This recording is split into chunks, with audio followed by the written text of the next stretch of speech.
The story behind the world's most wanted hacker. In 1975, a 12-year-old boy asked a local Los Angeles bus driver for some help on a school project, for the boy wanted to write about how the bus ticketing system worked. Little did the bus driver know that this would lead to the first of many modern cybercriminals in the distant future of 1995, when the now 32-year-old Kevin Mitnick was arrested by the FBI.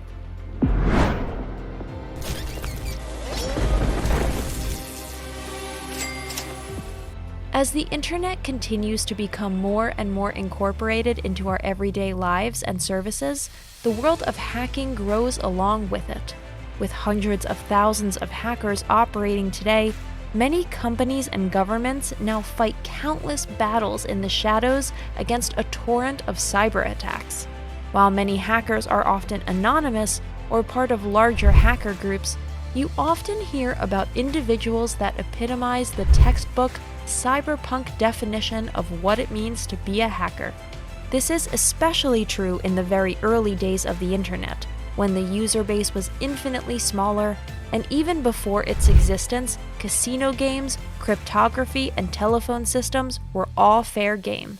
Chances are, if you were one of the few who dared to look deep enough in places you weren't supposed to, you'd make headlines. And no other hacker has made it as big as Kevin Mitnick, who was one of the most notorious cybercriminals from the dawn of the information age. But what did Mitnick do to earn his reputation as the world's most wanted hacker? Before computers.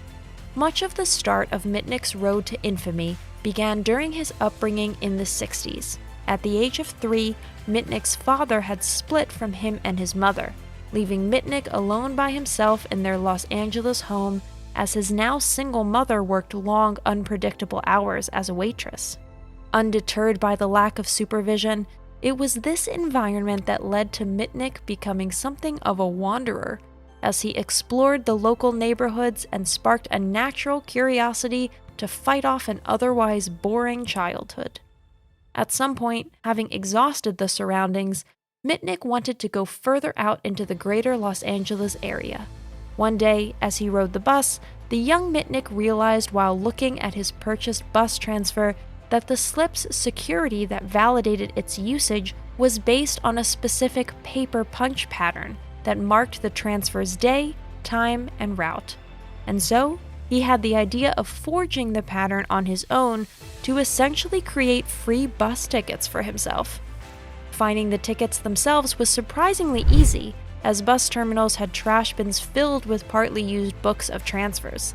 The only thing he needed was the punch device that the bus operators used, which eventually led him to an encounter with the bus driver who would give him the information on how to find it. After buying the punch, Mitnick began to memorize patterns associated with the bus schedules of the entire LA system, tapping into what he would later realize as an uncannily reliable memory that he would take full advantage of in his later years. This exploitation of the bus system would become known in retrospect as Mitnick's first successful hacking. As Mitnick went into high school, he took on new interests, one of which was performing magic tricks. That particular hobby brought out a mischievous side that was dormant inside him. In his own words, "Once I learned how a new trick worked, I would practice, and practice until I mastered it. To an extent, it was through magic that I discovered the enjoyment in fooling people." Mitnick's first encounter with what would become the foundation for his practical hacking experience came in the form of a hobby called phone breaking, an early form of hacking that exploited the internal telephone systems of phone companies. Think of it like faking your identity over the phone.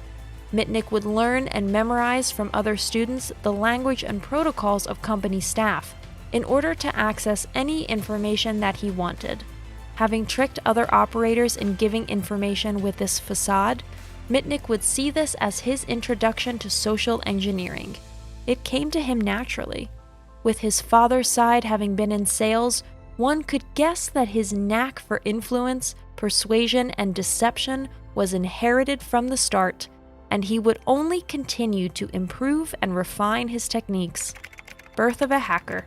Mitnick's obsession with phone breaking would give him an encyclopedic knowledge of not only phone companies, but also the inner workings of the phone hardware that they operated. He would be able to have flawless conversation with employees and know more about their own systems than they did. And soon enough, after learning all there was to learn about phones, Mitnick expanded his horizons to newer technologies, computer operating systems. Having been established as a now exceptional phone breaker, in 1979, Mitnick was dared by a group of hackers working for the LA Unified School District to hack into the ARC, the computer system at Digital Equipment Corporation. He decided to take on the challenge in the hopes of entering the group in order to learn about operating systems from them, just as he did with phones. The hackers gave Mitnick the dial-up number for the DEC computer system, expecting Mitnick to fail in getting access. However, they underestimated him, as Mitnick was quickly able to impersonate one of the lead developers at DEC and gain complete developer access to the system. While the hackers who dared Mitnick were floored by this, it didn't lead to anything good for Mitnick. After using his newly hacked credentials to download DEC software, the hackers would betray Mitnick and sell him out to the company, putting all the blame on him and leading to a year-long arrest in 1988.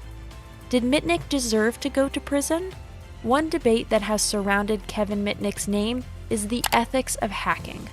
While Mitnick did infiltrate phone networks and the DEC network, he didn't do anything malicious with the data he acquired. Everything he did was for the sake of learning and satiating his endless interests, and to him, he never did anything wrong. Perhaps because of this, his various run-ins with law enforcement never seemed to deter him from hacking. Becoming the most wanted. After his time in prison, Mitnick would be on 3 years of probation and would be put on treatment for computer addiction. While the first 2.5 years he couldn't do anything to attract unwanted attention, at the tail end of his probation period, Mitnick dropped his treatment sessions and began hacking once more, infiltrating Pacific Bell's voicemail computers in order to listen to the voicemails of the law enforcement personnel who were keeping tabs on him. Rather than go back to prison for yet another hacking incident, Mitnick instead looked outwards. He would rather run and declare himself a fugitive than stop hacking. Having already made targets out of not only DEC but also Pacific Bell, Mitnick was getting his name be known. The FBI put a high-profile warrant for Mitnick's arrest.